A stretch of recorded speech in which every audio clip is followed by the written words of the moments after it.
Nintendo has been making video games for over 45 years, and they've had tons of massive hits in that time. We all know the usual moneymakers like Super Mario, Zelda, Pokemon, series that dominate both sales charts and are typically critically acclaimed. But beyond these big names that rake in money, Nintendo has also made some incredible games that, for one reason or another, completely flopped. Maybe it was bad marketing, niche appeal, or simply the curse of launching on a poorly selling console. Yeah, I'm looking at you, Wii U. So today, let's look at some of the best Nintendo games that just completely flopped. The Mario and Luigi series kicked off with Superstar Saga on the GBA in 2003, and it was an instant classic. It introduced a quirky RPG take on the Mario universe with real-time, timing-based combat that felt a lot different from the prior Mario RPGs like Super Mario RPG and Paper Mario. This was also my introduction to Mario RPGs, and is still one of my favorite games of all time. Even 20 plus years later, the gameplay still holds up incredibly well. The series hit its peak with Bowser's Inside Story in 2009 on the DS, which sold a whopping 4.56 million. 456, you say? Even now, that's more than double the sales of any other game in the series. After that came Dream Team on the 3DS, which still did well, but then Paper Jam happened. It wasn't a total commercial disaster, but fans were let down. It lacked the charm and originality of previous entries and felt more like a marketing crossover than a meaningful game. I can make a whole video talking about why it's not a very good game, but that's a story for another video. Anyway, in 2017, Nintendo tried to reignite interest by remaking Superstar Saga for the 3DS. It was a solid remake with new visuals, smoother controls, and a bonus mode called Bowser's Minions that gave some extra value. But here's the issue, it launched in 2017 on the 3DS. The Switch was already out, so why would anyone buy a new 3DS game in the same year Breath of the Wild dropped? Unsurprisingly, it sold just over 500,000 copies, respectable for a 3DS game at that time, but a far cry from what it deserved. And then came the 2019 remake of Bowser's Inside Story. It was the most popular game in the series, now with a new mode called Bowser Jr.'s Journey, but again, it was on the 3DS. 2 years into the Nintendo Switch's life cycle, which was just a stupid decision by Nintendo. In 2019, you were probably playing Smash Ultimate on your Switch, not buying new 3DS games, which at the time was 8 years old and hadn't gotten regular support for 2 years. Predictably, it flopped hard, selling only 7,500 copies in its first week in Japan, and reportedly fewer than 30,000 total worldwide. For a Mario game, that's just absurd. Really, for any first-party game, that's just awful for Nintendo. This is one of the worst-selling Nintendo games ever, and it's gotta be the worst, or at least one of the worst-selling Mario games ever, especially on a popular console. But there was just no reason to release this on the 3DS. I don't know what Nintendo was thinking. If this remake had launched on the Switch, it easily could have sold over 2 million copies.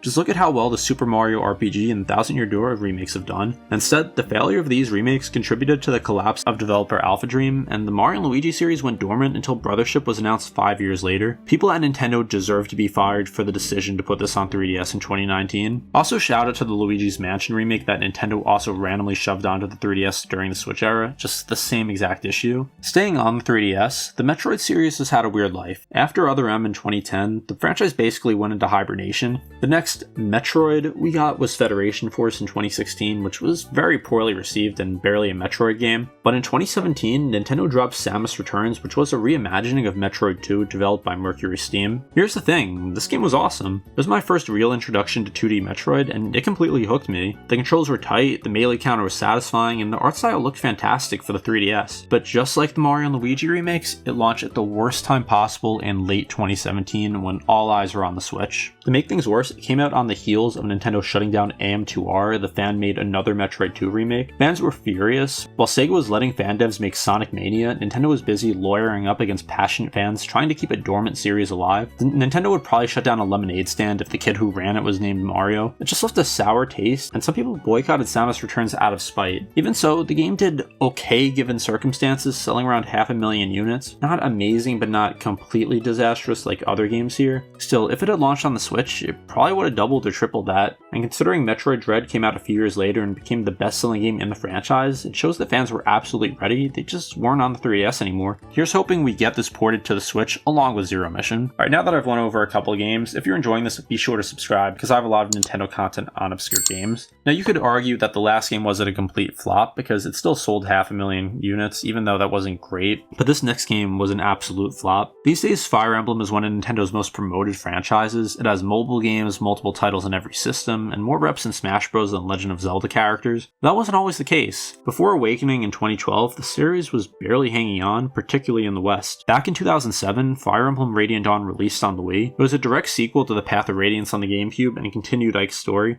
On paper, this was everything fans could want: epic battles, massive maps, and branching storylines across multiple character perspectives. But there were problems. The game reused a lot of assets from the GameCube, had no support conversations, and was brutally difficult even for Fire Emblem veterans. And yet, it was a good game. Fans who dug into the mechanics and lore loved it. The issue though, it sold just around 460,000 copies worldwide, and that made it one of the worst selling entries in the entire series. It didn't help that the Wii's audience skewed more casual and that Radiant Dawn didn't make much of an effort to welcome newcomers. By the late 2000s, Fire Emblem was on life support. Awakening was pitched as a make-or-break title, and luckily it exploded and became the biggest success in the series at that point by a long shot. But it's wild to think that Radiant Dawn, a game starring one of Smash's most iconic fighters, nearly killed the franchise. Nowadays, every Fire Emblem game sells well, with 3 houses on the Switch selling over 4 million. So it'd be cool to see some of the older games reimagined since most fans didn't get a chance to play them at the time. Let's talk about Xenoblade Chronicles. Today, it's one of Nintendo's most beloved RPG franchises, with 4 successful releases on the Switch, including 2.5 brand new games. But it wasn't always this way. The original Xenoblade came out late in the Wii's life cycle and became a cult classic. It didn't explode in sales, but it built a passionate fan base. By 2015, Nintendo wanted to bring it on the Wii U with Xenoblade Chronicles X. They actually pushed this one hard with trailers, treehouse demos, even its own direct. And as someone who pre-ordered the game and bought this massive strategy guide, I was hyped. It delivered a huge world, deep combat, giant mechs, and a soundtrack that was really underrated. But it was on the Wii U, and the Wii U was, well, the Wii U. Xenoblade Chronicles X sold under 900,000 copies, so once again, this wasn't a total failure, especially given the hardware. If you want to count it as a Wii U game, it probably didn't flop, but in general, it just was on a system that not many people were playing on. Despite its flaws, like sometimes the barren open world and a battle system that overwhelmed newcomers, it was one of the system's best RPGs, and thankfully, earlier this year we actually got a remaster on the Switch. No official numbers yet, but let's be real, it probably already outsold the original. And then there's this weird case of the remaster for new Nintendo 3DS. Xenoblade Chronicles got ported to the upgraded model of the 3DS, and it looked worse than the original Wii version. It also required the rarely used second analog nub. It was more of a technical novelty more than a proper release. It sold just over 500,000 copies. Again, not terrible, but a fraction of what it could have done if it had just been saved for the Switch like the definitive edition later was. Now, you want to talk about flops on the Wii U? Let's talk about the Wonderful 101. It's one of the most unique games Platinum Games has ever made, and it's easily one of the weirdest releases on the Wii U. It came out in 2013 and played like a chaotic fusion of Pikmin, Beautiful Joe, and Power Rangers. You control a group of superheroes who combine to form giant fists, swords, and whips to fight off alien invaders. It's colorful, frantic, and incredibly creative. It also sold like complete trash. Despite being backed by Nintendo, Wonderful 101 sold less than 100,000 copies in its first year, and to this day, the Wii U version never surpassed much more than that amount. And that's just abysmal. Part of the problem was the Wii U's tiny user base, but the game also had a steep learning curve and didn't explain its mechanics very well. Reviews were mixed, and most casual players bounced off of it.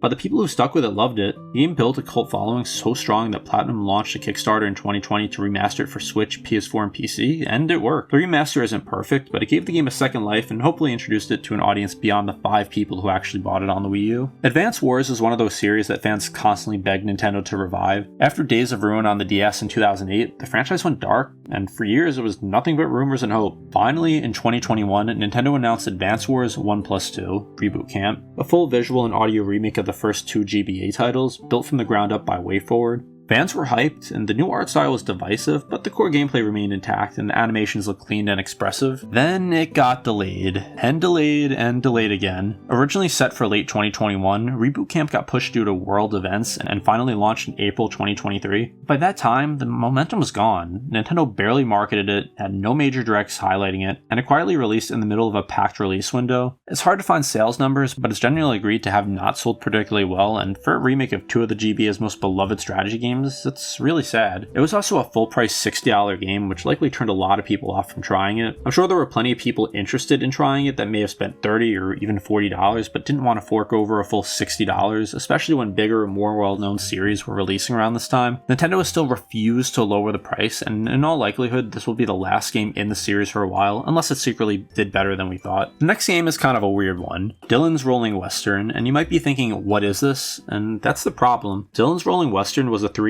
eShop exclusive starring Dylan, a silent armadillo ranger who spins into enemies like a living buzzsaw. Think tower defense meets Zelda meets Red Dead Redemption. The gameplay was actually pretty fun. It was part resource collection, part defense strategy, part action brawler. It had a really unique vibe, and Dylan was this stoic cowboy, and the game was full of weird charm. There were actually 3 games in the series, Rolling Western, The Last Ranger, and Dead Heat Breakers, but none of them ever got physical releases or mainstream attention. Dead Heat Breakers has the most polish, even letting you import Mii's into the game as townsfolk, but it barely made a dent. Most people either never heard of Dylan or confused him with forgotten Smash Bros. Assist trophies. These games were ambitious, but without marketing or proper storefront visibility, they were destined to be overlooked. This game isn't a masterpiece or anything like that, but it's a fun, unique game that deserved more attention, even if it got some mixed reviews. F-Zero is one of Nintendo's most iconic racing franchises, known for its blistering speeds and futuristic gravity-defying courses. The series' first hit was on the SNES in the early 90s, and it's been a cult favorite ever since. But when the GameCube era rolled around, Nintendo took a huge risk with FZero GX. Developed by Saga's Amusement Vision, while GX is often hailed as one of the best games in the series, it's also one of the biggest flops in Nintendo's history.